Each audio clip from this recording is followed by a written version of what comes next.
Hello दोस्तों, नमस्कार। मैं रत्नाकर सर आप सभी का फिर एक बार टारगेट विद गुरुकुल चैनल पे दिल से स्वागत करता हूं। और हम लोग ज्योग्राफी के सेशन को लेकर चल रहे थे, जिसमें मैंने आपको पड़ोसी देशों से अवगत करा दिया था। उसके बाद हमने जलीय क्षेत्र को पढ़ रहे थे, भारत के जलीय क्षेत्र को पढ़ रहे थे, जिसमें मैंने आपको बताया था कि भैया बे किसे कहते हैं, गल्फ किसे कहते हैं, आइलैंड किसे कहते हैं, है ना। उसके बाद इस्थमस किसे कहते हैं, स्टेट किसे कहते हैं। इन सभी चीज़ों को हमने क्या किया था बच्चे, देख लिया था ना। अब आइए उसी के आगे चलते हैं बेटा। तब बताइए पनामा इस्थमस जो है किसको किसको बेटा जोड़ता है? लाल सागर और भूमध्य सागर। ना, यही तो गलती है। मैंने कहा पनामा इस्थमस किसको जोड़ता है, तो ध्यान दीजिएगा, उत्तरी अमेरिका को दक्षिणी अमेरिका से जोड़ता है। अटलांटिक महासागर को प्रशांत महासागर से क्या करता है, अलग करता है। तो ये क्योंकि इस्थमस किसे कहते हैं, जहाँ पे दो भूखंडों को जोड़ा जाए और दो जलराशियों को अलग किया जाए, उसे बोलते हैं इस्थमस। समझ रहे हैं। जबकि जल संधि क्या होता है, दो जलधाराओं को आपस में जोड़ेगा और दो भूखंडों को क्या करेगा, अलग करेगा। ठीक है, आइए तो उसी के आगे चलते बच्चे, आज हम लोग पढ़ेंगे कोस्टल लाइन। क्या पढ़ेंगे बेटा? कोस्टल लाइन पढ़ेंगे, तटीय रेखा।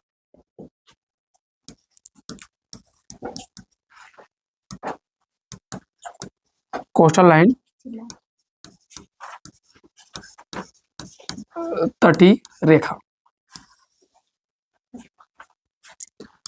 आइए प्यारे, देखिए अगर कोस्टल लाइन की बात करेंगे, तटीय रेखा की बात करेंगे, तो इसमें किन्नीस की लंबाई मैंने सब कुछ इसके ऑलरेडी पहले वाले क्लास में बता दिया है ना, कि किन्नीस की लंबाई है। तो आइए अगर देखा जाए बच्चे, देखिएगा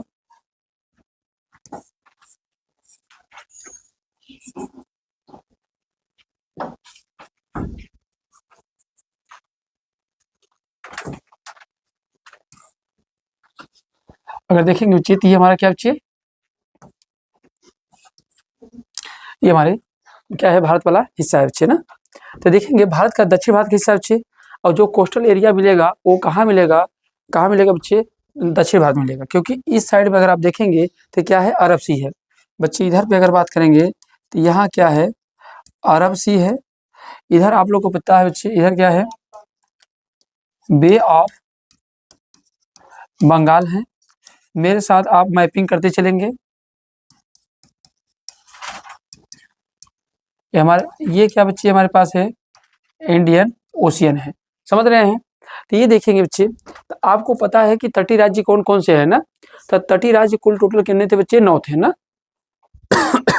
तटीय राज्य टोटल 9 थे, जिसमें से 5 राज्य जो थे अरब सागर की तरफ थे, और 4 राज्य जो थे कहाँ थे बच्चे, अगर देखा जाए तो कहाँ थे, पूर्वी तरफ थे, अर्थात बंगाल की खाड़ी तरफ।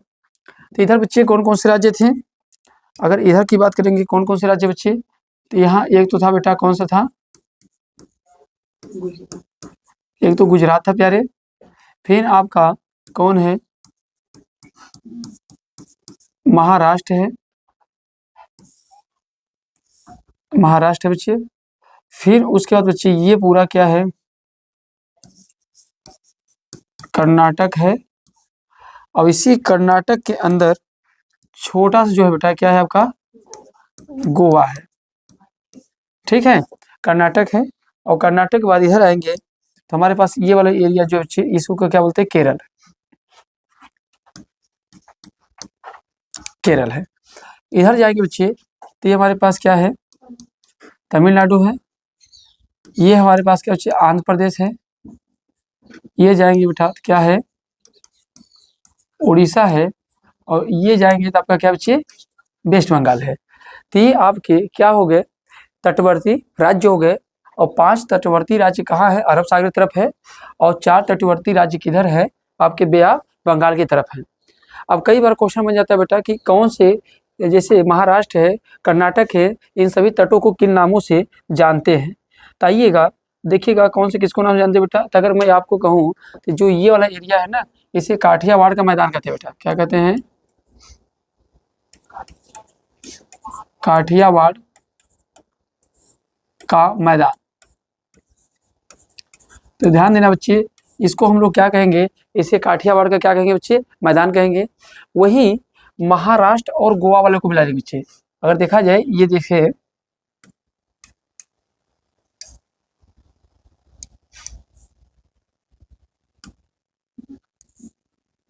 अगर बच्चे बात किया जाए तो ये दोनों क्षेत्र किसका किसका, महाराष्ट्र और गोवा वाला जो क्षेत्र मिला लेंगे तो इसको हम लोग किस नाम जानते हैं, इसे बोलते हैं कोंकण तट। क्या बोलते हैं बच्चे इसको, कोंकण तट के नाम से जानते हैं, ठीक है। वही इसको कोंकण तट के नाम जानते हैं बेटा। और जैसे ये कर्नाटक वाले को क्या बोलते हैं बच्चा, इसी को कनारा या कन्नड़ तट कहते हैं। क्या कहते हैं, कनारा या कन्नड़ तट कहते हैं। जबकि केरल वाले को हम लोग क्या कहते हैं बेटा, तो केरल वाले को किस नाम जानते हैं, मालाबार तट। इसे क्या कहते हैं बच्चे, मालाबार तट कहते हैं। बेटा इनको सही याद रखिएगा, क्योंकि अभी जस्ट इसका जब भौतिक विभाजन जस्ट सेकंड यूनिट जब पढ़ेंगे तो यहाँ पे जब हम लोग पढ़ेंगे कार्डेमम की पहाड़ियाँ पढ़ेंगे, पश्चिमी घाट पढ़ेंगे, समझ रहे हैं। तो ये जब पर्वतों को पढ़ेंगे तो इन सभी चीज़ों की जरूरत पड़ेगी। तो ये बच्चे क्या है हमारे पास, मालाबार तट है। तो यह देखो बच्चे, एक तो पड़ेगा मालाबार तट पड़ेगा, दूसरा कौन सा बनेगा, कनारा या कन्नड़ तट पड़ेगा, फिर कौन बनेगा, कोंकण तट, और फिर क्या बनेगा बच्चे, काठियावाड़ का मैदान। तो ये सभी क्षेत्र इधर पड़ेंगे। और तमिलनाडु तरफ चलेंगे बेटा, क्या पड़ेगा यहाँ पे, कोरोमंडल तट। इसे क्या कहते हैं बच्चे, कोरोमंडल तट। अभी आपसे क्वेश्चन बनता है, ऐसा कौन सा तट है जो जाते हुए मानसून और प्लस आते हुए मानसून दोनों से बारिश पाता है, तो कौन है, कोरोमंडल तट है ना। ये मानसून के आगमन से भी वर्षा इसको मिलता है, और लौटते हुए मानसून से भी क्या होता है बेटा, वर्षा पाता है। वहीं अगर हम लोग आंध्र प्रदेश वाले में देखेंगे, क्या मिलेगा बेटा, उत्तरी सरकार तट। क्या मिलेंगे, यहाँ पे जो मिलेगा उससे क्या बोलेंगे, उत्तरी सरकार तट बोलते हैं। और यहाँ जो बोलेगा बेटा, इसको बोलते हैं उत्कल तट। क्या बोलते हैं, उत्कल तट। और जो ये वाला होता है इसको हम लोग क्या बोलते हैं बच्चे, बैगा तट, बैगा तट। तो कई बार आपसे क्वेश्चन यही पूछा जाएगा बेटा कि कौन से तट कहाँ पर पाए जाते हैं ना, तो याद रहेगा बच्चे, बोलो। तो बैगा तट कहाँ पर है, पश्चिम बंगाल में है। उत्कल तट कहाँ पर है बच्चे, उड़ीसा में है। उत्तरी सरकार तट कहाँ पर है, आंध्र प्रदेश में है। कोरोमंडल तट कहाँ पर है, तमिलनाडु में है। मालाबार तट कहाँ बच्चे, केरल में। कनारा या कन्नड़ तट कहाँ पे है, कर्नाटक में। कोंकण या कोंकण तट कहाँ पे बेटा, गोवा और महाराष्ट्र में। और काठियावाड़ का मैदान वाला तट कहाँ बच्चे हैं, क्या देखने कहाँ पर है, यहाँ पर है ना। तो इन सभी बातों को आप क्या करेंगे बच्चे, याद रखेंगे, ठीक है। कोई दिक्कत यहाँ से, कोई समस्या हो तो बता दीजिएगा।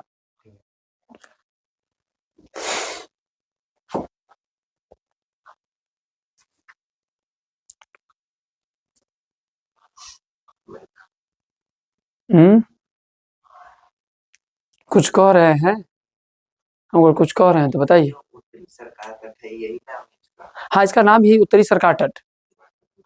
जी जी, हम लोग क्या सरकार ग्रुप चलता है, यहाँ उत्तरी सरकार तट ही बना दिया गया है, ठीक है। समझे बच्चे, तो हो गया यहाँ तक की बातें, बताइए बच्चे, हो गया यहाँ तक की बातें। अगर यहाँ तक की बातें हो गई तो हम लोग आगे बढ़े और जरा से देख लेते हैं कौन से ऐसे राज्य हैं किनका तटीय सीमा कितना है ना। कई बार तटीय सीमा से भी क्वेश्चन बन सकते हैं, किसका तटीय सीमा कितना है, किसका कम है, किसका अधिक है। इन सभी पॉइंटों को क्या करते हैं, एक एक करके देख लेते हैं ना। आइए, चलिए, नोट डाउन हो गया ना सभी का। चलो बच्चे आइए, अब थोड़ी सी बात करते हैं बेटा कौन सी तटीय सीमा कितनी है ना। अगर तटीय सीमा की बात करेंगे बच्चे, तो मैंने आपको एक तरीका बताया था, क्या बताया था प्यारे, गेट शब्द बताया था ना।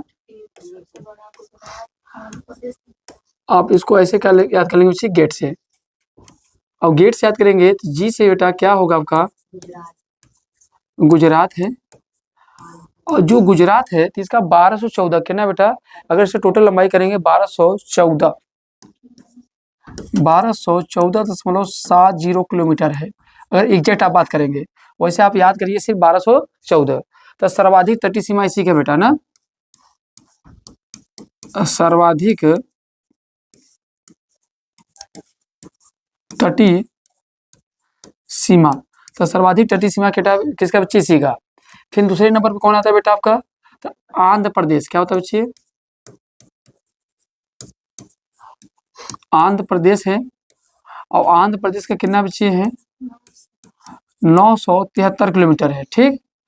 और टी से क्या बच्चे है हमारे पास है, तमिलनाडु। तो तमिलनाडु का कितना है प्यारे, 960 किलोमीटर है, राइट। तो ये कुछ फैक्चुअल है, फैक्चुअल डाटे हैं जिसको आप अपने पास क्या करेंगे, रख लेंगे। अच्छा, सबसे कम किसका है बच्चे? अगर मैं आपसे कहूं सबसे कम, तो सबसे कम तटीय रेखा, तो सबसे कम तटीय रेखा कहेंगे बेटा तो किसका है? गोवा का है। कितना है? 101 किलोमीटर। कन्यादान ना, 101 रुपया है। तो याद रखेंगे सबसे कम तटीय रेखा किसका? गोवा का। कहीं कहीं 106 भी मिल जाता है, कहीं कहीं 101 मिल जाता है, इससे कंफ्यूजन नहीं रखिएगा। अच्छा, सबसे अधिक सर्वाधिक अंतर्राष्ट्रीय तटीय रेखा, अंतर्राष्ट्रीय रेखा किसकी ज्यादा है? मैंने आपको बताया था स्थलीय अंतर्राष्ट्रीय रेखा सबसे अधिक किसका है भारत का? बताइए, यहीं पर बताइए, पढ़ा चुका हूँ। स्थलीय स्थलीय अंतर्राष्ट्रीय देश का बताना है, राज्य का बताना भाई, भारत के परिप्रेक्ष्य में पूछ रहा हूँ मैं। वेस्ट बंगाल, मैं भारत के स्थलीय अंतर्राष्ट्रीय पश्चिम बंगाल, सीमा वाला भारत का राज्य, मतलब भारत का जैसे टोटल 16 राज्य हैं, तो 16 राज्यों में से सर्वाधिक अंतर्राष्ट्रीय सीमा वाला राज्य कौन सा है, जो सर्वाधिक अंतर्राष्ट्रीय सीमा साझा करता है? तो मैंने आपको बताया था, आप ध्यान नहीं देते हैं ना, आप लोग पढ़ाई बढ़िया करते हैं। कौन है? राजस्थान है। जबकि अगर वही स्थलीय में बेटा सेम, स्थलीय में अगर सेम की बात करेंगे और क्या करेंगे, ये क्या बेटा अंतर्राष्ट्रीय सीमा वाला, स्थलीय अंतर्राष्ट्रीय सीमा वाला सर्वाधिक राज्य ना, सर्वाधिक क्या लिखा हूँ? हाँ, तो स्थलीय अंतर्राष्ट्रीय सीमा का सर्वाधिक लंबा वाला ना बच्चे, सीमा का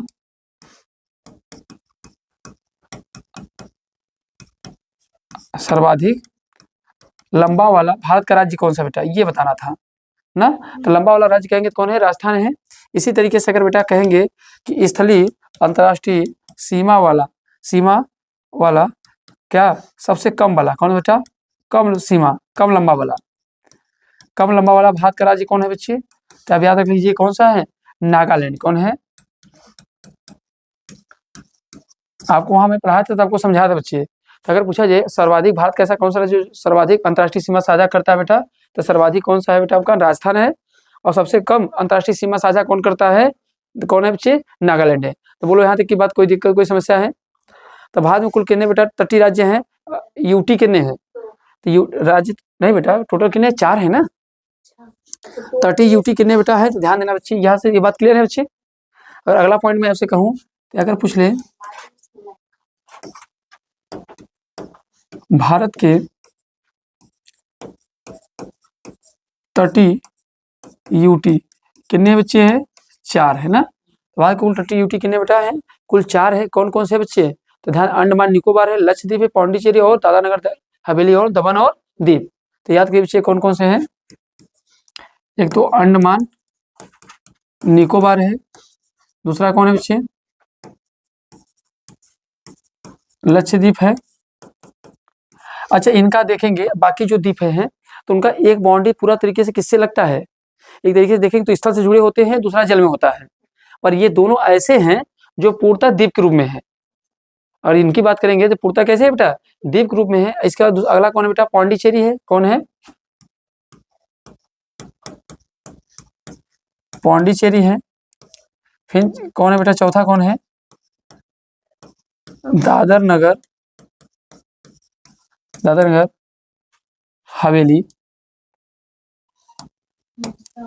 हवेली एवं दमन द्वीप। बेटा सबकी दूरी कितनी है अगर पूछा जाए तो? अंडमान निकोबार की दूरी कितनी है बच्चे? तो ध्यान देना 1962 किलोमीटर। कितना है टोटल इसकी मिला लेंगे तो 1962 किलोमीटर है। अगर इसकी बात करेंगे बेटा कितना है? 132 है। 132 किलोमीटर है। इसकी कितना बेटा? 47 किलोमीटर है। और जबकि दादर और दमन और दीव के कितना बच्चे? तो इसका अगर याद कर लेंगे कितना बच्चे? तो इसका है 42। कितना है? 42 ना। दशमलव दिया तो उससे मतलब नहीं है बेटा। तो ध्यान देना, दादर नगर दमन एवं दीव। तो पहले ये तो दोनों अलग अलग यूटी थे। पहले दादर नगर हवेली अलग यूटी था, दमन दीव क्या था? अलग यूटी था। पर इन दोनों को मिलाकर एक ही यूटी बना दिया गया। कब बनाया गया था बच्चे? आप लोग को याद है? 26 जनवरी 2020 को ना। 26 जनवरी 2020 को 26 जनवरी 2020 को दोनों को जोड़कर एक यूटी बनाया गया था। ठीक है बच्चे, तो याद रहेगा। अच्छा, पौंडीचेरी को, चलो पौंडीचेरी के बारे में अलग से बात करते हैं, क्योंकि इसमें पौंडीचेरी में कुल कितने जिले आते हैं? 4 आते हैं। और कितने राज्यों में फैले हुए हैं? 3 राज्यों में। हाँ, पौंडीचेरी तो कौन कौन सा बेटा है आपका कराईकल है, माहे है, पुडुचेरी है, और कौन सा बेटा है बताओ? और कौन? एनम। 4 जिले आते हैं, और 4 जिले जो है कितने राज्यों में फैले हुए हैं? 3 राज्यों में फैले हुए हैं। ये छोटे छोटे द्वीप के रूप में है। छोटे छोटे क्या बच्चे हैं? ये द्वीप के रूप में है ना। आइए, यहाँ तक की बातें क्लियर बच्चे? तो याद करिएगा, सर्वाधिक तटीय सीमा किसका है? फिर मैंने अंतर्राष्ट्रीय रूप में बता दिया। फिर यहाँ पे तटीय यूटी में देखेंगे। अच्छा बताइए, अगर पूछे ऐसा कौन सा द्वीप है जिसका सर्वाधिक सीमा है, तो सर्वाधिक सीमा कौन बच्चे? अंडमान निकोबार द्वीप के रूप में। और सबसे कम द्वीपीय क्षेत्र किसका है? एरिया है किसका? लक्षद्वीप का है।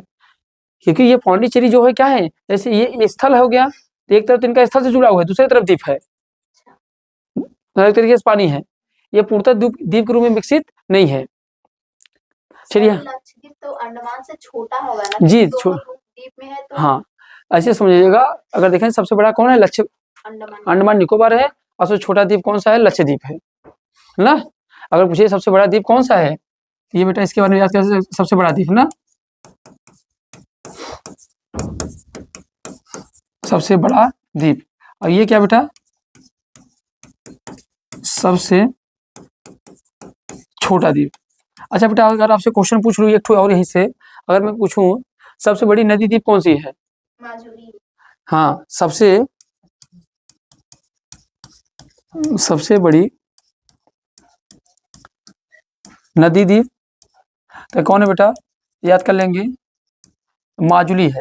और माजुली किस पे आती है? तो ध्यान देना, माजुली कहाँ पर है बच्चे? असम में है। किस में है? असम में है। और किस नदी पर बनी है? ब्रह्मपुत्र नदी पे। ठीक है,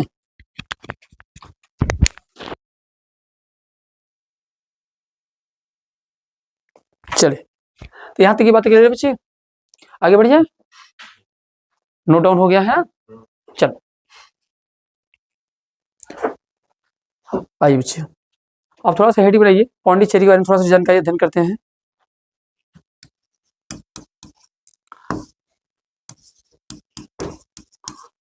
इसे पौंडीचेरी या पुदुचेरी दोनों कहते हैं ना। इसी को हम लोग पौंडीचेरी और ये क्या कहते हैं बेटा? पुदुचेरी, तो दोनों नाम से जानते हैं। तो आप इसको समझिए बेटा, पॉइंट है पौंडीचेरी। अगर पौंडीचेरी की बात करेंगे बेटा, सीधी सीधी बात कर सकते हैं, तो इसमें ध्यान देना कुल कितने राज्य हैं, कितने जिले आते हैं? तो कुल 4 जिले आते हैं। कितने जिले आते हैं? 4। और जो कितने राज्यों में फैले हुए हैं? 3 राज्यों में फैले हुए हैं। तो ध्यान देना, यह ऐसे लिखेंगे, इसमें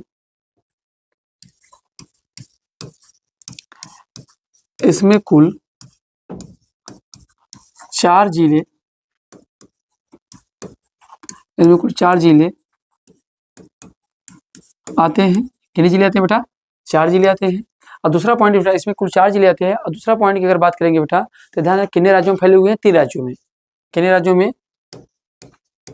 3 राज्यों में फैले हैं। ठीक है बेटा, 3 राज्यों में फैले हुए हैं। तो कौन कौन से राज्य बेटा, अगर मैं आपको ही बना के दिखाऊं बच्चे?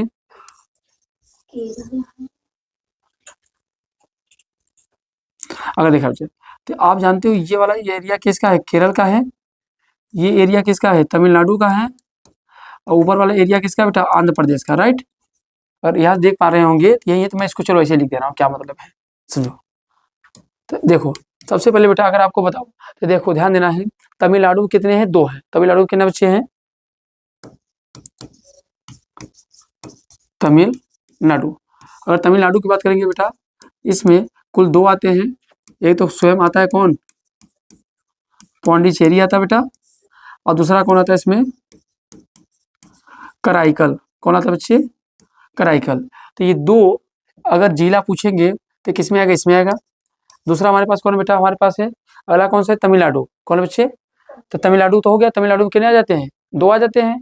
अब कौन है बच्चे, आंध्र प्रदेश। क्या है बच्चे, आंध्र प्रदेश, एपी। तो आंध्र प्रदेश में बताओ कौन आता है बेटा, तो आंध्र प्रदेश की अगर बात करेंगे कौन आएगा, इसमें आएगा यानम। कौन आएगा, यानम आता है। और इसके बाद बेटा अगला है, तीसरा है केरल। और केरल में कौन आता है बच्चे, माहे। तो यही 4 डिस्ट्रिक्ट इसके आते हैं, किसके अंदर, पुडुचेरी के अंदर आते हैं। अच्छा एक क्वेश्चन और बन जाता है बेटा, ये क्या हुआ था ना, ये किसके कंट्रोल में था, फ्रांसीसियो के कंट्रोल में था। तो इसे देखो गोवा को मुक्त कब किया गया था, 19 दिसंबर 1961 को। समझ रहे हैं ना। मोनुअल, मोनुअल उसका क्या था, अंतिम गवर्नर था, जो इसे क्या किया था, गोवा को मुक्त करके गया था। हाँ 2 मोनुअल वही। अब यहाँ देखेंगे इसी तरीके से पुडुचेरी पर किसका अधिकार था बेटा, फ्रांसीसियो का था। इन्होंने फ्रांसीसियो ने इसे कब मुक्त किया था, 1 नवंबर 1954 को। समझ रहे हैं। तो ये पूरा पुडुचेरी किसके कंट्रोल में था बेटा, इस पर नियंत्रण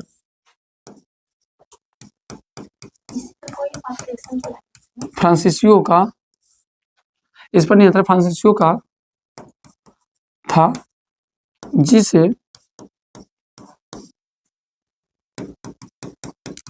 1 नवंबर 1949 को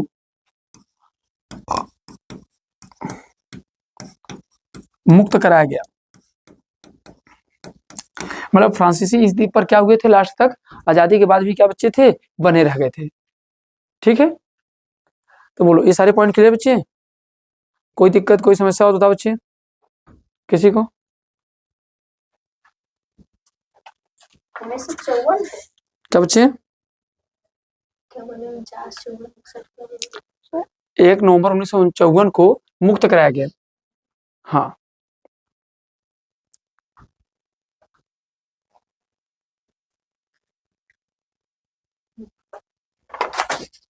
चलिए,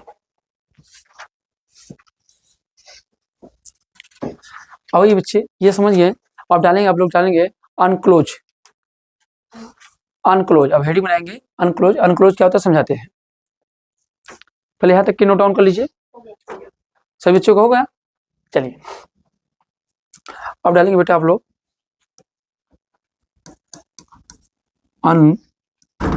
क्या डाला है, अनक्लोज डालना है ना बच्चे, अनक्लोज, सी अनक्लोज। अब आपके मन में है कि सर ये अनक्लोज है क्या, ये शॉर्ट फॉर्म लिखा है, इसका मतलब होता है united nation convention on the law of the sea. इसका पूरा फुल फॉर्म क्या होता है बेटा, यूनाइटेड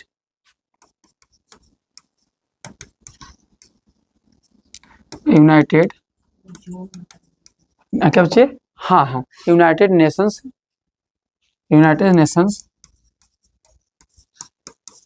कन्वेंशन, क्या बच्चे, कन्वेंशन ऑन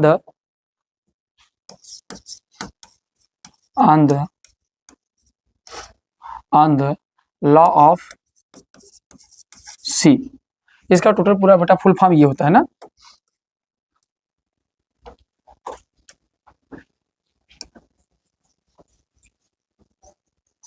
मतलब कि जिस भी देश के अंदर समूह सीमा क्या पाया जा रहा है बेटा, समुद्र पाया जा रहा है, संयुक्त राष्ट्र समुद्री कानून विसंधि बोलते हैं इसको।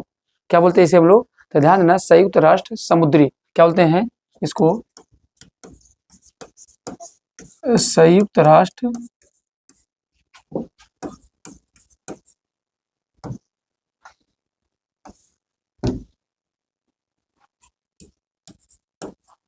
समुद्री कानून संधि ना। तो बेटा संयुक्त राष्ट्र समुद्री कानून संधि जो है, इन्हीं के बारे में हमको क्या करना बच्चे, समझना है। तो ये होता क्या है बेटा, क्या होता है, यह एक प्रकार से जब कोई देश है ना, तो उस देश के बीच में समुद्र भी आ जाता है, किनारे लग जाते हैं तटीय एरिया में, तो समुद्रों में कहाँ तक किसी देश का कितना अधिकार होगा, वहां पे जो पाए जाने वाले संसाधन होंगे, जो भी वहां के वस्तु होंगे, उस पर किस देश का अधिकार होगा किसका नहीं होगा, इसी को लेकर क्या बनाया गया बेटा, अनक्लोज बनाया गया। हाँ नाटिकल मिल का, नाटिकल मिल से क्यों बनाया गया, क्योंकि जो समुद्री क्षेत्र हैं, उन समुद्री क्षेत्रों में किसी देश का अगर है, अगर किसी देश के पास समुद्री सीमा मिल रही है, तो समुद्र के अंदर उसका कितना अधिकार होगा, वो उस क्षेत्र में क्या कर सकता है, इन सभी के बारे में क्या कहता है बेटा, जानकारी देता है तो कह सकते हो बेटा यह एक अंतर्राष्ट्रीय समझौता है जो विश्व के सागरों और महासागरों पर देशों के अधिकार एवं जिम्मेदारियों को क्या करता है, निर्धारण करता है। तो लिख लीजिए इस पॉइंट को, मैं बोलता हूं इस पॉइंट को बच्चे लिख लीजिए फट से, बोले लिखेंगे। यह एक अंतर्राष्ट्रीय समझौता है, यह एक अंतर्राष्ट्रीय समझौता है जो विश्व के सागरों और महासागरों पर विश्व के सागरों एवं महासागरों पर देशों के अधिकार एवं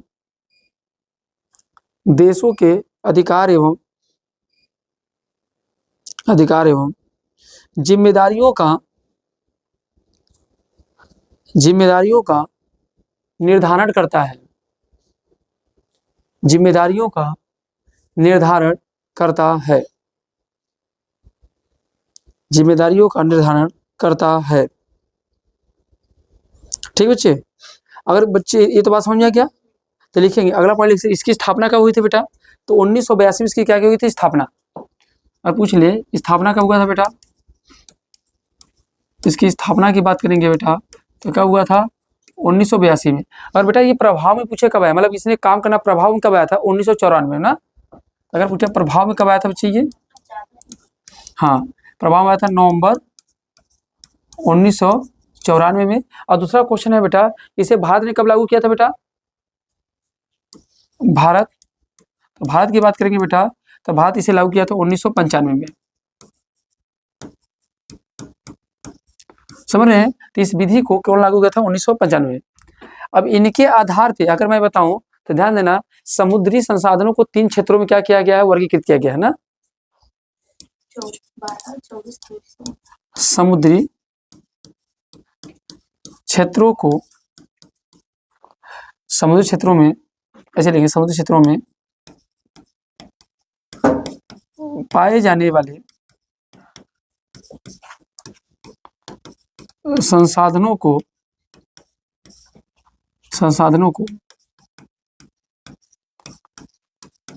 3 वर्गों में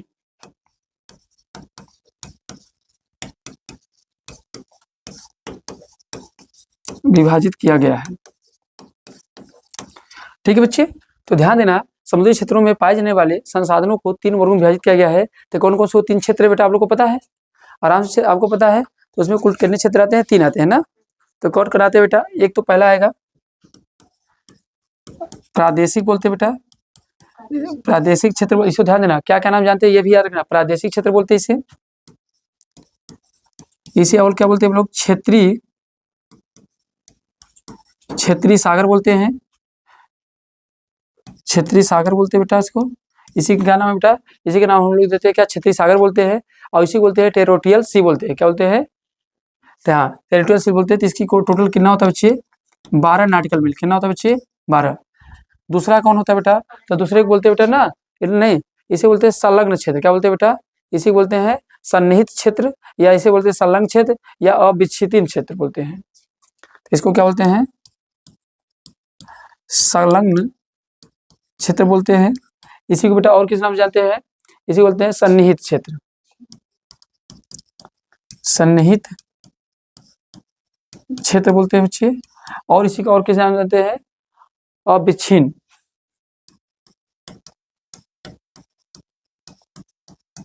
अविच्छिन्न क्षेत्र। ये कितना होता है बेटा, 24 नॉटिकल मील होता है, कितना होता है, 24 नॉटिकल मील होता है। और लास्ट कौन होता है, तीसरा कौन होता है,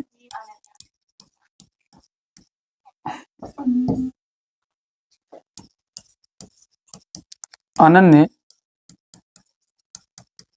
आर्थिक क्षेत्र। ये कितना होता है बच्चे, 200 नॉटिकल मील होता है, राइट। अब बेटा इंपॉर्टेंट आपके लिए क्वेश्चन ये बन जाएगा, ये तो आपको जानकारी के तौर पे है कि ये सब है। तो इसे क्या किया, समुद्री क्षेत्रों को 3 भागों में बांटा गया। अब बेटा अगला क्वेश्चन ये बन जाएगा, महासागरों की जो दूरी होती है किसमें नापते हैं, ध्यान देना बेटा। तो महासागरों की दूरी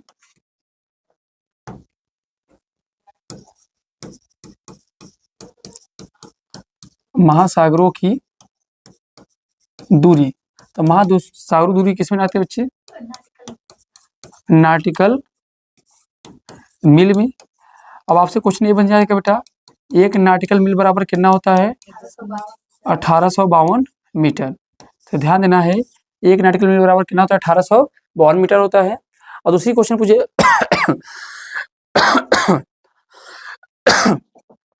महासागरों की गहराई बेटा,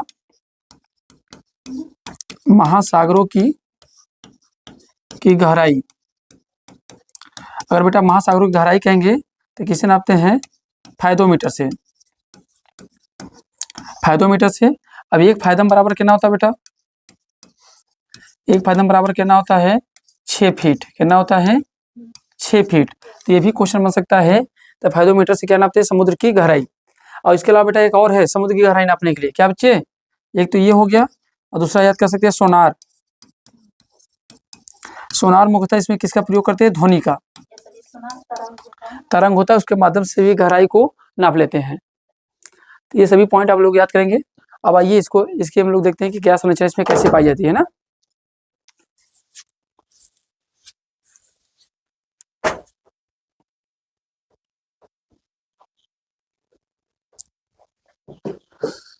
पानी वाला बोतल मेरा कहाँ है?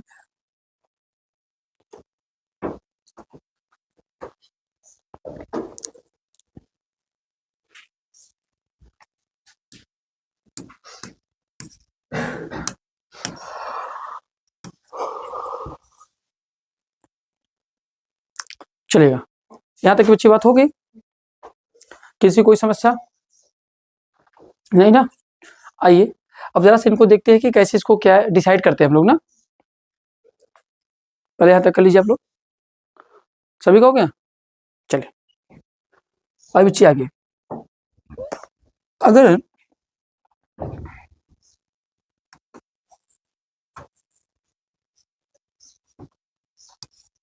ठीक है, अब जानते हो कि जो समुद्र होता है, तो समुद्र का जो किनारे का एरिया होता है वो कटा फीटा छिद्र होता है कि नहीं होता है? तो बताओ बच्चे, जब कटा फीटा छिद्र है तो अगर ये कहीं अगर यहाँ से अगर हम इसको नापने की कोशिश करेंगे बेस लाइन को, अगर यहाँ से नापेंगे तो 12 नाटिकल मील, तो यहाँ से किसी की तटीय सीमा क्या हो जाएगी? कम हो जाएगी, और किसी की क्या होगा? ज़्यादा हो जाएगा। तो ये सही तरीके सुव्यवस्थित तरीके से नापा जा सके, इसीलिए हमने क्या किया बेटा, इनके बीच में ये क्या, इसको सीधा करने के लिए एक इन्हीं के बीच में क्या खींचे बेटा? लाइन। समझ रहे हो? और ये जो लाइन खींचा ना, तो इन्हीं का नाम हमने क्या रखा बच्चे? इन्हीं का रखा हमने बेस लाइन। बेस लाइन या इन्हीं को हम लोग कहते हैं आधार रेखा। समझ आ रहा है? तो इनको बेटा हमने क्या कहा? आधार रेखा। अब जाहिर सी बात है इन सभी एरियाओं में बेटा क्या होगा?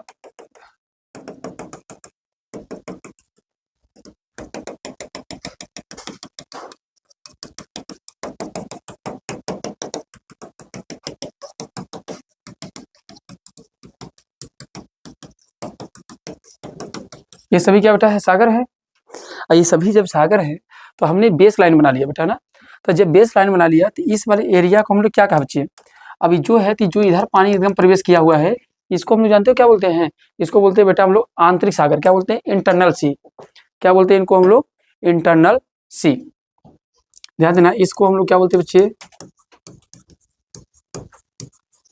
इंटरनल सी, या इसी को बोलते हैं बच्चे आंतरिक सागर। क्या बोलते हैं बच्चे? आंतरिक सागर। अब बेटा अगर आपसे पूछे आंतरिक सागर कहाँ किसे कहते हैं, तो आप यही नहीं बोल सकते हैं आधार रेखा से लेकर। अब ये बेटा क्या है? इनको हम लोग क्या नाम देंगे? ये जो है बाउंड्री, इनको बाउंड्री को क्या नाम देंगे? बाउंड्री को इनको हम लोग क्या बोलेंगे? तटीय रेखा बोलेंगे। किसी राज्य का वास्तविक तटीय रेखा क्या होगा? यही तो होगी। किसी राज्य का वास्तविक तटीय रेखा यही होगी। तो कह सकते हो आधार रेखा से लेकर तटीय रेखा के बीच का जो क्षेत्र होता है उन्हीं को हम लोग क्या बोलते हैं? आंतरिक सागर बोलते हैं। समझ रहे हैं ना? यहाँ क्या लिख सकते हैं बेटा कि आप लिख सकते हैं आधार रेखा से तटीय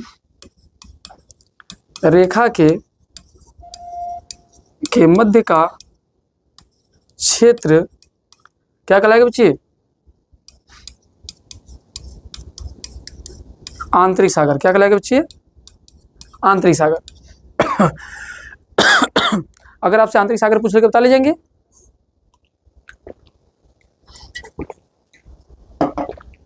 तो देखिए आंतरिक सागर किसे कहते हैं, तो आप बता सकते हैं कि जो बेस रेखा है, आधार रेखा है, उस आधार रेखा से और उसके अंदर तटीय रेखा के बीच में जो पानी अंदर प्रवेश किया हुआ कटे पिटे क्षेत्रों में, उन्हीं को हम लोग क्या बोलते हैं बेटा, आंतरिक सी के नाम से जानते हैं, मतलब आंतरिक सागर कहते हैं। ठीक, अब यही बेटा बेस लाइन से हमारा काम क्या होगा, आगे बढ़ेगा।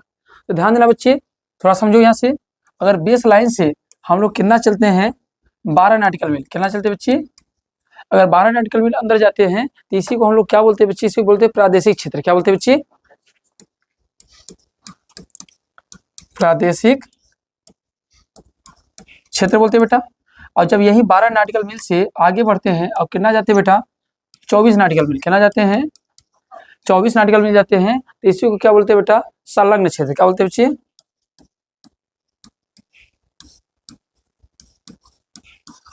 अभी इसमें क्या है, क्या प्रावधान है, सब बताएंगे। पहले आप देख लीजिए विथ मैपिंग इसका क्या कंडीशन है। और वही बेटा जब इससे हम लोग कितना चले जाते हैं, बेस लाइन से कितना जाते हैं, 200 नॉटिकल मिल जाते हैं, तो इसी को बोलते हैं बच्चे, क्या बोलते हैं, अनन्य आर्थिक क्षेत्र। समझ रहे बच्चे, तो यही है आपका पूरा जो उन्होंने क्या अनक्लोज लॉ बनाया था ना बेटा। अब ये जो मैं बना रहा हूँ, अब ये किसी भी देश के सीमा के साथ आप टच करके देख सकते हैं। अब चाहे इसको इंडिया के साथ कनेक्ट करके देखिए, चाहे जिस भी देश के पास अगर सीमा होगा तो उसके साथ इसे टच करके आप देख सकते हैं। ठीक है ना, तो अगर आंतरिक सी पूछेगा तो समझ गए, नहीं समझ गए, बेस लाइन क्यों खींचा गया, समझ में आ गया, क्योंकि तटीय क्षेत्र सभी का क्या हो, जो नॉटिकल मील मिले वो सभी को क्या मिले, एक समान मिले। ठीक है,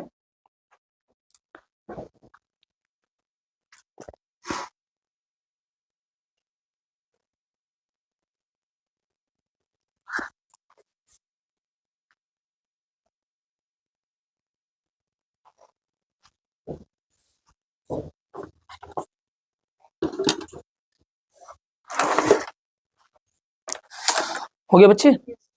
चलिए सबसे पहले डालेंगे प्रादेशिक क्षेत्र।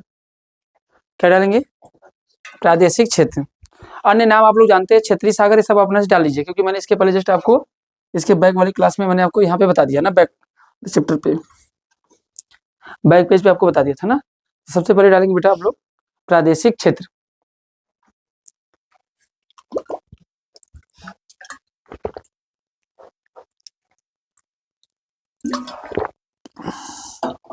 बोले लिखेंगे, इसकी लंबाई 12 नॉटिकल मील होती है।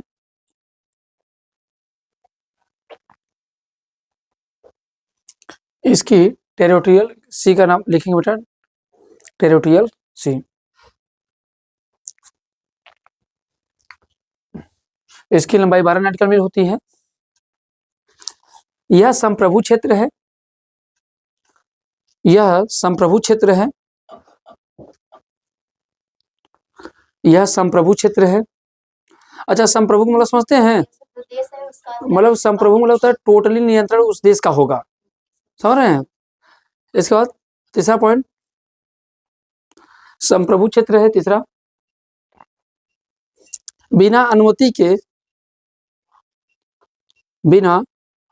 के इस क्षेत्र में प्रवेश करना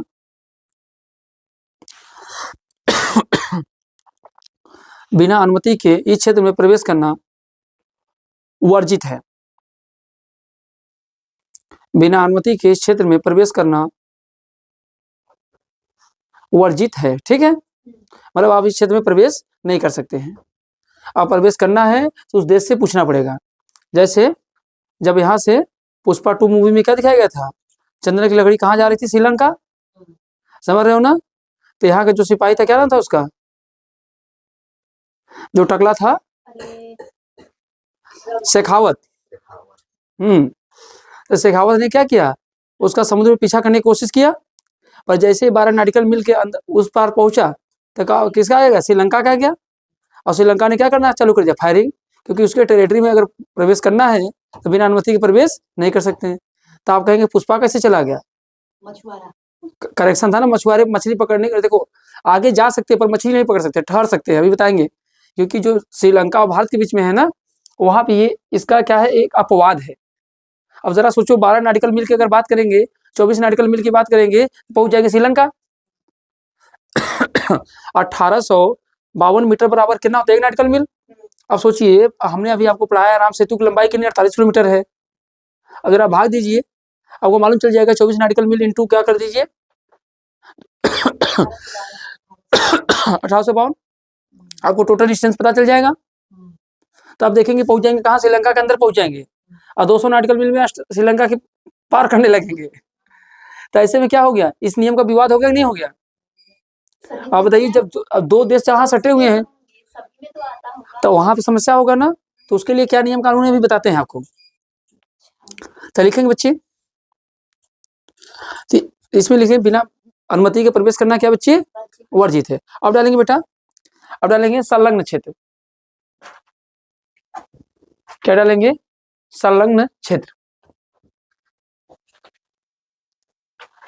सेकंड नंबर डालिए। अब इसमें बता देना, अब इसमें कुछ भी होगा, जाए मछली पकड़े जाए कुछ भी करे, उसका टोटल अधिकार है। संलग्न क्षेत्र में डालेंगे जिसको बोलते हैं सन्निहित क्षेत्र, है ना। लिखेंगे इसकी लंबाई 24 नॉटिकल मील है।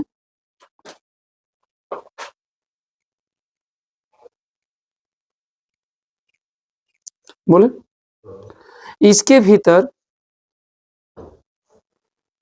भीतर राजकोषी आवर्जन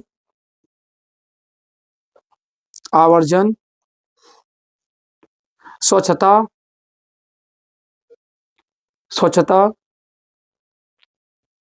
सीमा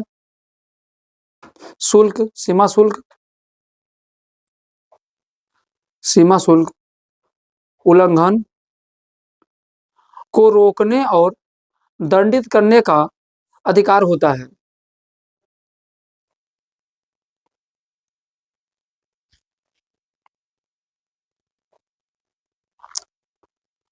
दंडित करने का अधिकार होता है। ठीक है भैया। अगर इस क्षेत्र में आप चाहेंगे तो राजकोषीय आवर्जन मतलब सोचते हैं, जब कोई व्यक्ति बाहर से आ रहा है और कहीं अगर इस 12 नॉटिकल 24 नॉटिकल मील में मिल गया तो वो भारत के अंदर प्रवेश करने का प्रयास कर रहा है, मतलब उसे रोका जा सकता है। राजकोष यानी बैंक। हाँ, मतलब जो भी संपत्ति वत्ति सब कुछ एनी टू बडी, बस ये है। हाँ, पर यहाँ बेटा एक बात याद रखिएगा कि इस क्षेत्र के ऊपर अगर अंतरिक्ष क्षेत्र में लागू नहीं होता है। अगर इसके ऊपर से चाहेंगे तो कोई जहाजें उड़ सकती है, जा सकती है, उनको आप आवागमन से नहीं रोक सकते हैं। पर जो शिप जहाजें हैं, जो जली जहाजें हैं, उनको आप रोक सकते हैं। हाँ, उनसे टैक्स वसूल कर सकते हैं अगर इसके अंदर आएंगे तो लिख लेंगे, यह अंतरिक्ष क्षेत्र में लागू नहीं होता है। यह अंतरिक्ष क्षेत्र में लागू नहीं होता है।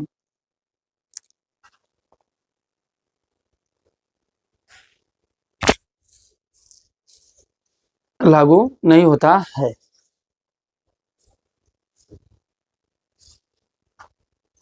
अब डालेंगे बच्चे अनन्य आर्थिक क्षेत्र।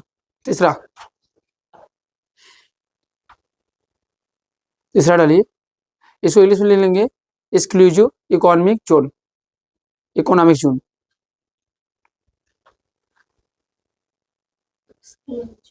हाँ, एक्सक्लूसिव EXCLUV आई, हाँ EXCLI नहीं EXCLUV ना जी, अच्छा EXCLUSIVE। हाँ, लिखेंगे इसकी लंबाई 200 नॉटिकल मील होती है। इसकी लंबाई 200 नॉटिकल मील होती है। यहाँ पर प्राकृतिक संसाधनों का खोज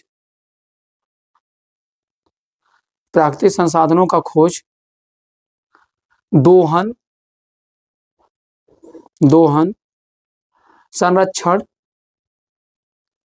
संरक्षण प्रबंधन वैज्ञानिक अनुसंधान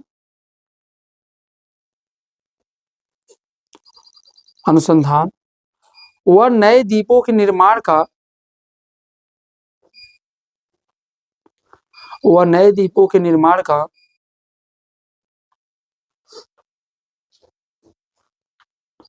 नए द्वीपों के निर्माण का संप्रभु अधिकार प्राप्त होता है।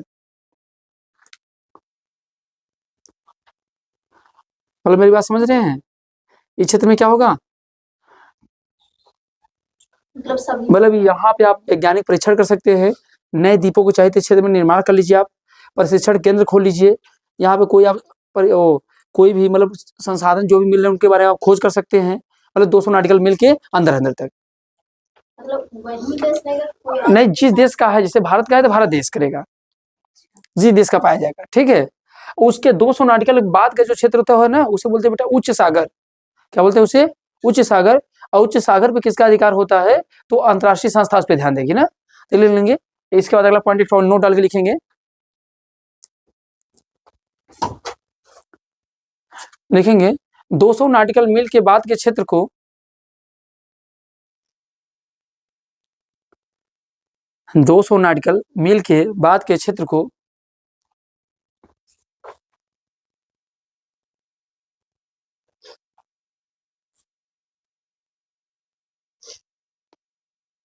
ठीक है, क्या लिखे हैं? बात की क्षेत्र को उच्च सागर कहते हैं, उच्च सागर कहते हैं।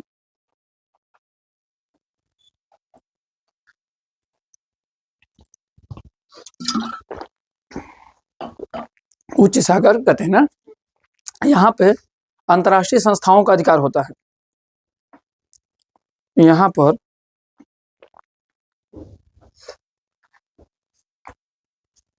अंतर्राष्ट्रीय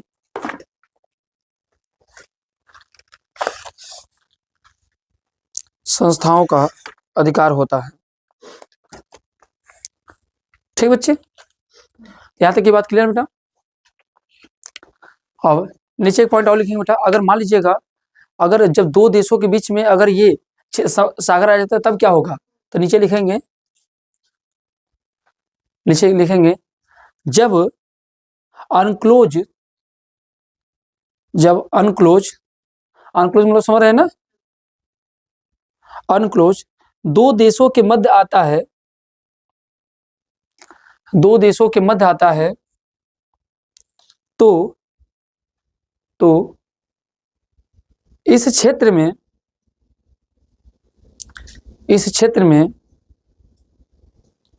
इस क्षेत्र में द्विपक्षीय, नहीं द्विपक्षीय मतलब दोनों पक्ष हैं, द्विपक्षीय समझौता के द्वारा, द्विपक्षीय समझौता के द्वारा नियम बनाए जाते हैं, नियम बनाए जाते हैं। यह अनक्लोज की कमियां हैं।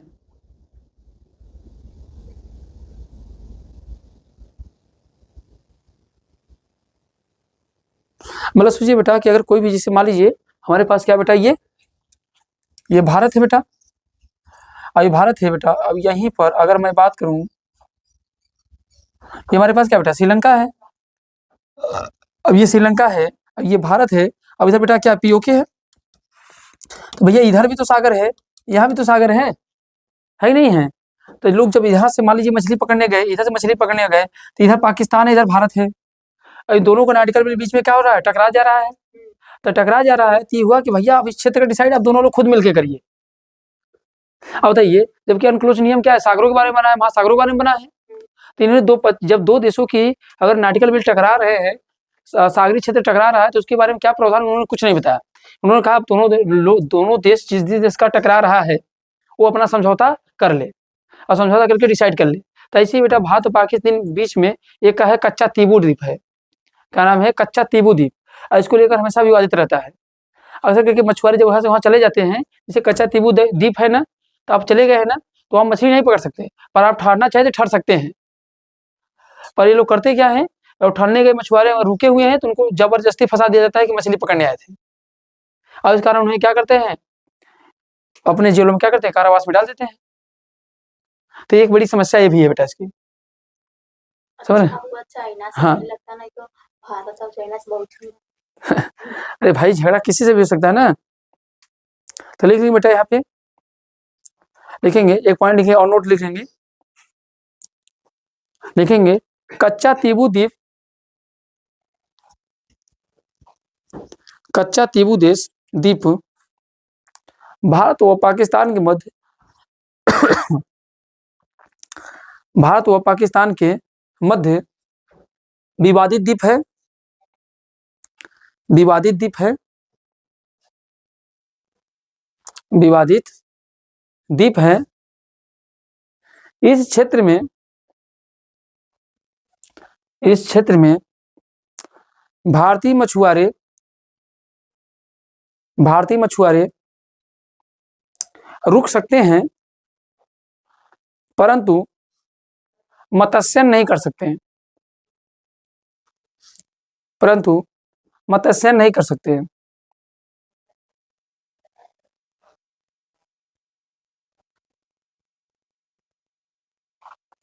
अब इसे बच्चा, इस पे अगर कोई मेंस का क्वेश्चन आ जाएगा, क्या आ जाएगा बेटा, जैसे अगर क्वेश्चन यही आ जाएगा, भारत में अनक्लोज की क्या स्थितियां हैं, विवरण दीजिए। 10 नंबर का गया, 150 शब्दों में लिखना है आपको। भारत में अनक्लोज की क्या स्थितियां हैं, इस पे क्या कीजिए बेटा, विवरण दीजिए। और कितने शब्दों में देना है, 150 शब्दों में। तो पहले तो आप 20 से 25 शब्दों में क्या बता देंगे कि अनक्लोज होता क्या है, 20 शब्दों में बता सकते हैं ना। एक तरीके से कह सकते हो, यह एक अंतर्राष्ट्रीय समझौते का परिणाम है जिसके तहत सागर और महासागर क्षेत्रों को किसी देश पे, किसी देश के, देशों के, क्या लिख सकते हैं, किसी देशों के क्षेत्र, क्या कहता है, उस अधिकार को और वहां पे मिलने वाले संसाधनों को वितरण करने का प्रयास करता है, या वहां पे क्या करता है, बताता है कि आपका क्षेत्र अधिकार कहां से कहां तक है। तो 20 से 25 शब्दों में उसका परिचय दे दीजिए, फिर उसके बाद बता दीजिए कहां से कहां तक क्या क्या होता है, फिर इनकी कमियां बता दीजिए। अगर 10 नंबर का आएगा तो लिख ले जाएंगे आराम से। देखिए बाकी चीजें तो यहाँ से प्री के लिए फैक्ट तो बन ही रहा है, पर जहां जहां मेंस की वजह से भी देखिए, कुछ मेंस के लिए मैं शब्दावली इसमें आपको दूंगा। जैसे अभी आपको मैं पढ़ाऊंगा इसके जस्ट बाद, तो आपको पढ़ाने वाला हूँ क्योंकि ये यूनिट खत्म होने वाला है, तो अगला यूनिट आएगा, और अगला यूनिट आएगा भारत का भौतिक विभाजन।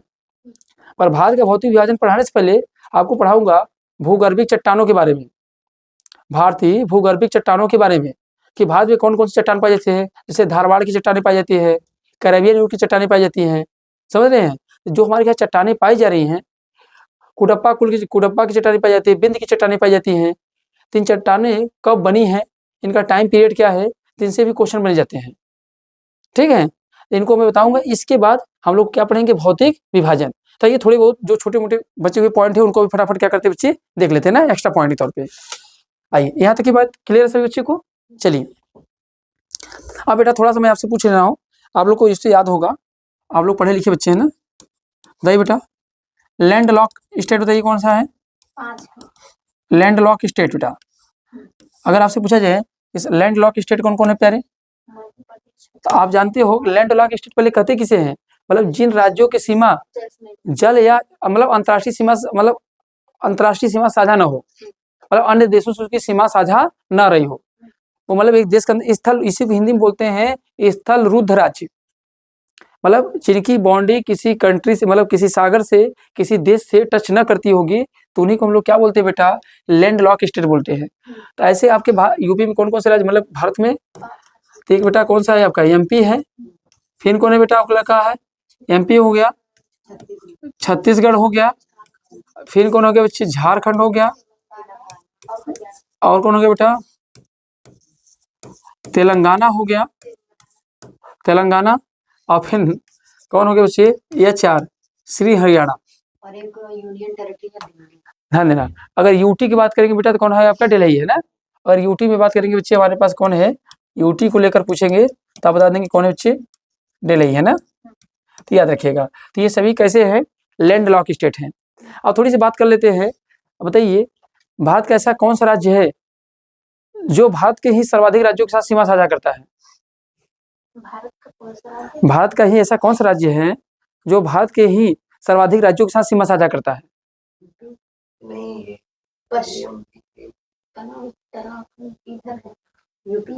यूपी भाई, 8 राज्य, हाँ 8 राज्य, एक केंद्र शासित प्रदेश और एक देश, दिल्ली नेपाल से ना, समझ आ रहा है। तो यूपी अपने आप में बड़ा फेमस है भाई। तो चलिए थोड़ी सी ऐसे स्पेशल यूपी जब आप पढ़ेंगे वैसे अभी आप जानते हैं यूपी पीसीएस में जो स्टेट पीसीएस है उसमें 5वां और 6वां पेपर ही क्या है, जिस स्टेट के होंगे उसी स्टेट का आपको क्या करना पड़ेगा, मतलब स्टेट की जानकारी आपको अध्ययन करना पड़ेगा पूरी तरीके से। तो जैसे हमारे यहाँ यूपी पीसीएस में 5वां 6वां पेपर क्या है, यूपी स्पेशल है। तो यूपी स्पेशल है, समझिएगा वहाँ एक एक बारीकी को क्या करना पड़ेगा, डिटेल से पढ़ना पड़ेगा। एक एक बारीकी को कैसा पढ़ना पड़ेगा, एकदम डिटेल से, तभी आप समझ पाएंगे। अब यूट्यूब पे फोन करना चाहिए, समझिएगा, समझ रहे हैं।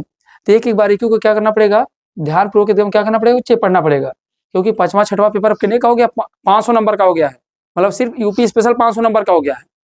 तो समझिएगा यहाँ से एक एक बारीकी को बहुत महत्वपूर्ण जानना पड़ेगा। और ये बात बहुत अच्छा भी हुआ है, अगर ऑप्शनल के बजाय अगर यूपी स्पेशल 5 और 6 हो गया पेपर में, जो 5वां 6वां पेपर है, अगर यूपी स्पेशल हो गया तो बढ़िया ना है। अगर कोई स्टेट पीसीएस का अधिकारी बन रहा है तो कम से कम उसे अपने राज्य की भौगोलिक स्थिति के बारे में तो जानकारी होनी चाहिए।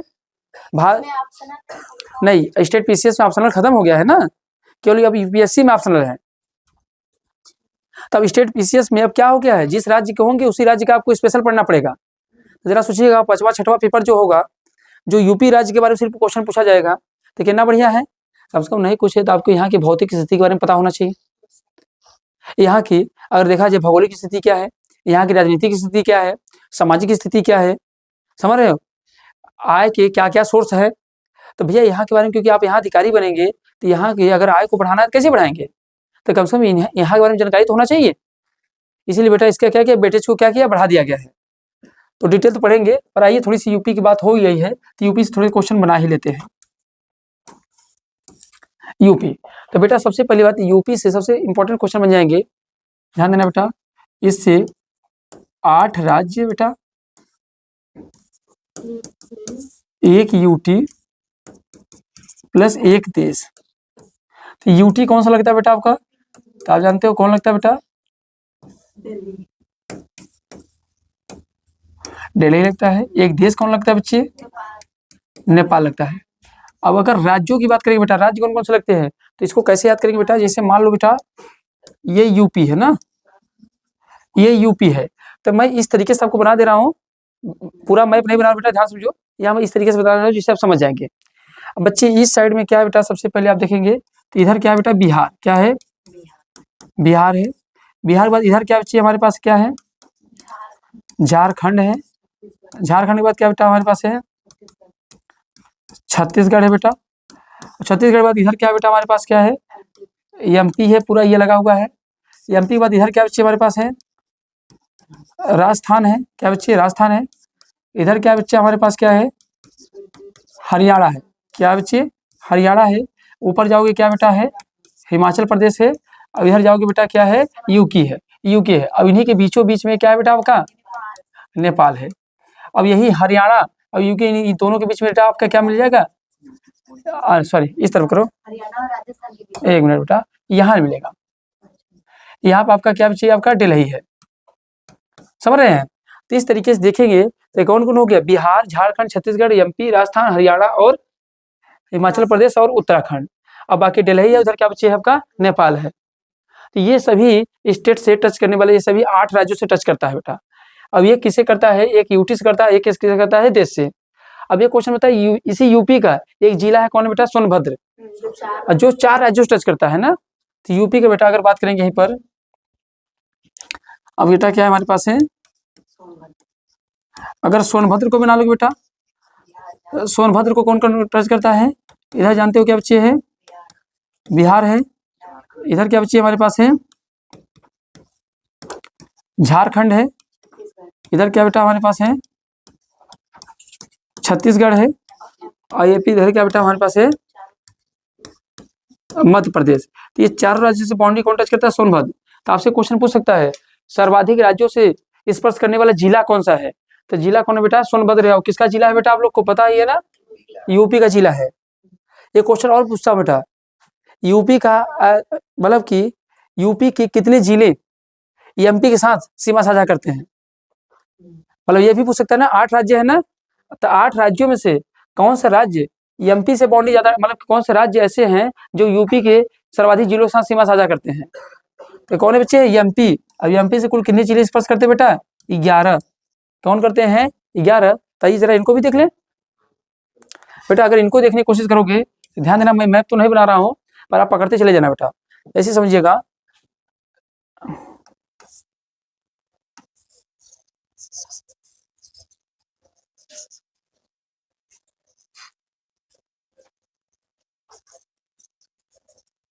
आप देखेंगे तो यूपी कुछ इसी तरीके से देखते हुए आपको मिलेगा, यूपी का नक्शा। ठीक बच्चे, तो देखेंगे तो यहाँ सबसे पहले कौन सा जिला बेटा, सोनभद्र है। कौन है बेटा, सोनभद्र। सोनभद्र है। सोनभद्र आपका क्या आएगा बेटा, मिर्जापुर। क्या आएगा बेटा, मिर्जापुर आएगा। सोनभद्र, सोनभद्र आ गया बेटा। फिर कौन आ गया, मिर्जापुर आ गया।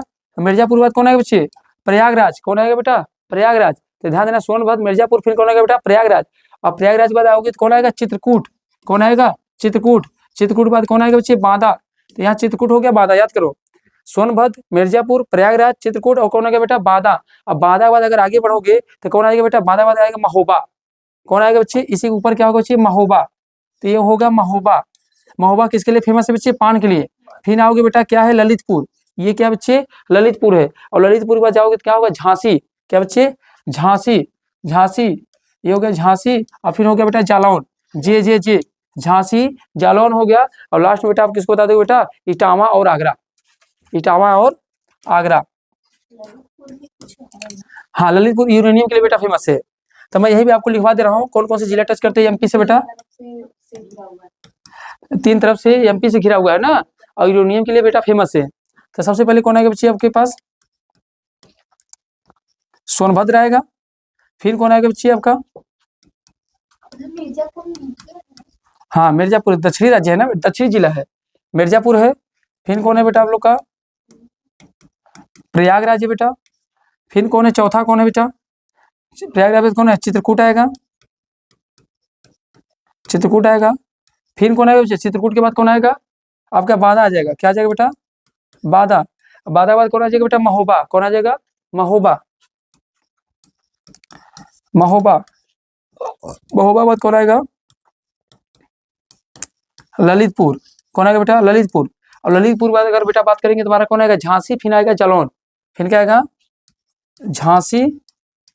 और फिर कौन आएगा, जालौन। और जालौन के बाद बेटा कौन आएगा आपका, कौन आ जाएगा लास्ट, इटावा। फिर कौन आएगा बेटा, जालौन है और थोड़ा सा लगेगा इटावा, हल्का सा इटावा। और फिर क्या लगेगा बच्चे लास्ट में, आगरा। गिन लो, 11 हो गए। 1 2 3 4 5 6 7 8 9 10 1 11 ना। तो टोटल ये 11 जिला किससे टच करते हैं, आपके यूपी से। ठीक है, तो ये भी क्वेश्चन मान लो बन ही गया तो क्या ही करोगे, तो याद ही रखेंगे, करेंगे कुछ नहीं, बस याद रखेंगे ना। चलिए 1 2 पॉइंट और बताते हैं और क्लास को करते हैं द एंड। और ये यूनिट भी हो जाएगा हमारा कंप्लीट, भारत का सामान्य परिचय वाला जो टॉपिक था वो हो जाएगा समाप्त। और कल से हम लोग पढ़ेंगे क्या, भौतिक विभाजन। कल मैं एक स्लाइड का यूज करने वाला हूँ, एक पीपीटी का, जिसमें मैं आपको एक पीपीटी बता दूंगा, जिसमें आपको भूगर्भीय चट्टानों के बारे में बताऊंगा। और उसके बाद डायरेक्ट हम लोग फिर आ जाएंगे, जैसे हम लोग पढ़ते हैं कंटिन्यू। कभी कभी पीपीटी का भी यूज कर ही लिया जाए।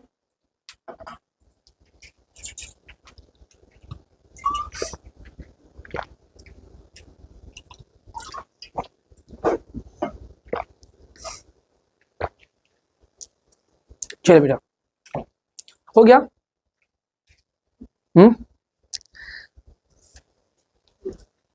चलो आइए, अब थोड़ा डाल देंगे बेटा, 7 सिस्टर।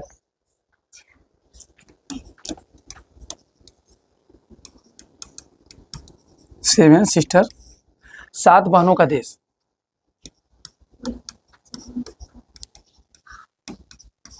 सात बहनों का देश बच्चे, इसके बारे में थोड़ी सी बातें इकट्ठा कर लेते हैं बेटा। तो ये देखो, 7 बहनों का जो देश है बेटा ना, इसे एएसपी साइकिया द्वारा क्या कहते हैं, एएसपी साइकिया एक क्या थे, अधिकारी थे, आईपीएस अधिकारी थे।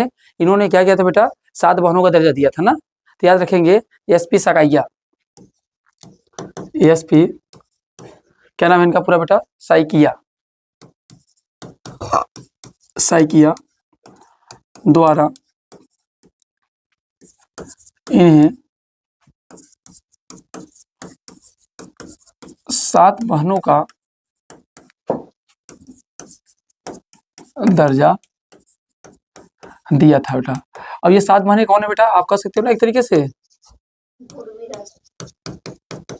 पूर्वोत्तर राज्य ना बेटा, पूर्वोत्तर राज्य है। अब पूर्वोत्तर राज्य में आप लोग को पता है कौन कौन है पूर्वोत्तर राज्य बेटा, आप लोग को आराम से आप लोग को याद होगा, क्योंकि आप लोग ऊपर से याद कर लीजिए, जैसे जैसे मन करे वैसे याद कर लो। त्रिपुरा हो गया, मिजोरम हो गया, मिजोरम, मणिपुर, मणिपुर हो गया, नागालैंड हो गया, नागालैंड हो गया बेटा। फिर उसके बाद क्या होगा, अरुणाचल प्रदेश हो गया, फिर आपका क्या हो गया, असम हो गया, और फिर लास्ट में क्या हो गया बेटा, मेघालय ना, मेघालय। ये मेघालय में ही क्या है, चेरापूंजी और क्या है, मानसीराम, जहाँ सर्वाधिक वर्षा होती है। अभी चर्चा करेंगे जब आप लोग पढ़ाएंगे भारतीय मानसून के बारे में तब। बेटा ये टोटल है। तब आपके मन में आएगा सर इनको क्यों कहा गया 7 सिस्टर, बात ये भी तो है। तो आपको बताऊं ना, ये सभी राज्य एक दूसरे पर क्या होते हैं, डिपेंड होते हैं। अब ये मिलजुल कर अपना क्या करते हैं, काम करते रहते हैं, मतलब हाँ बहिनचारा कह सकते हैं ना। यह सभी राज्य एक दूसरे पर निर्भर रहते हैं और मिलजुल कर कार्य करते हैं। तो बात समझा बेटा, तो ये सभी मिलजुल कर रहते हैं और मिलजुल कर क्या करते हैं, कार्य करते हैं ना। तो बेटा एक क्वेश्चन और ध्यान देने जाए, यहीं पे बहुत अच्छा क्वेश्चन है। तो इन 7 सिस्टर के भाई कौन है, हाँ क्योंकि पड़ोसी में कौन सटा हुआ है, सिक्किम, तो भाई तरह खड़ा हुआ है ना, तो समझ लीजिएगा सिक्किम को भाई का दर्जा दिया गया है। किनका, इन 7 बहनों को, सिक्किम को भाई का दर्जा मिला है। ठीक है बच्चे, तो बोलो यहाँ तक की बात क्लियर है। अब आइए इसी लगे हाथ इसको बता दें, सिंधु जल समझौता। सिंधु जल समझौता कब हुआ था बेटा, 1960 में हुआ था। और कौन कौन थे बेटा, तो आपको बताऊं दोनों लोग पता है, भारत और पाकिस्तान के मध्य हुआ था बेटा।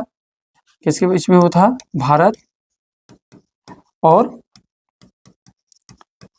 पाकिस्तान के बीच में बेटा। भारत की तरफ से कौन थे बेटा, पंडित जवाहरलाल नेहरू जी थे। और जबकि पाकिस्तान की तरफ से बेटा कौन थे, आप लोगों को पता है, इसके तरफ को जनरल अयूब खान, कौन थे, जनरल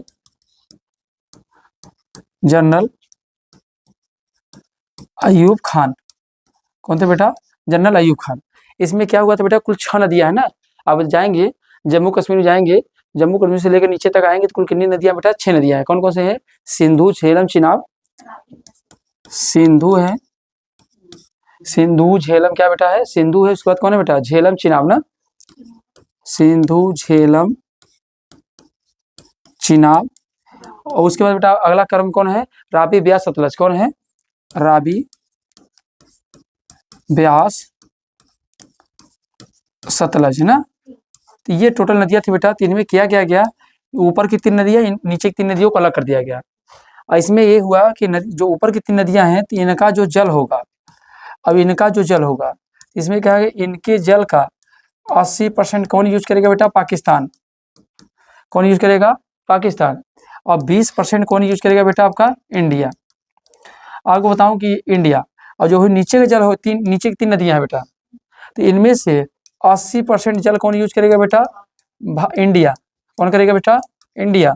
और 20% जल कौन यूज करेगा बेटा, आपको बताओ, तो पाकिस्तान। समझ रहे हैं। अब बताइए ये समझौता नहीं बल्कि खिलवाड़ था। अब बताऊं, आपके पूरे जितना जल आता है ना, वो सिंधु में जितना जल आता है, सिंधु झेलम चिनाब में आता है, उसका मात्र 10 से 15% पानी नीचे होता है रावी ब्यास सतलज में। और उसमें से 80% यूज करता है कौन, भारत। और 20% कौन यूज करता है, पाकिस्तान। तो भारत ने कहा चलो अपना बच्चा ही दे देते हैं, पर ये ज़्यादा ही आतंक मचाने लगा था। तो हमने भी चलाया था, हाल में क्या चला था, सिंदूर ऑपरेशन। और उसमें क्या हुआ था, इसी सिंधु जल समझौता को तोड़ने की बात की जा रही थी ना। पर ये बेटा ये लॉ कहाँ से बना, यूएनओ के द्वारा बना गया है, ये तोड़ना मुश्किल है। तो हम लोग 20% पीते हैं। हाँ नीचे उधर पानी केवल 20% मिलता है, 80% ऊपर का मिलता है, 20% 20% ऊपर से मिलता है, 80% नीचे से मिलता है। लोगों को दिखने में लग रहा है कि समझौता बहुत बढ़िया है कि भैया यहाँ का 80% कौन यूज कर रहा है, पाकिस्तान, और 20% कौन यूज कर रहा है, इंडिया, और नीचे का 80% कौन यूज कर रहा है, इंडिया, और आपका 20% कौन यूज कर रहा है बेटा, पाकिस्तान। और भैया जल स्तर की मात्रा भी तो देख लो किसमें कितना है।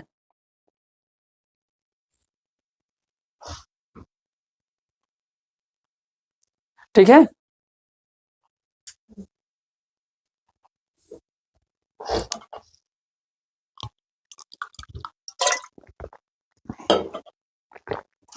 आइए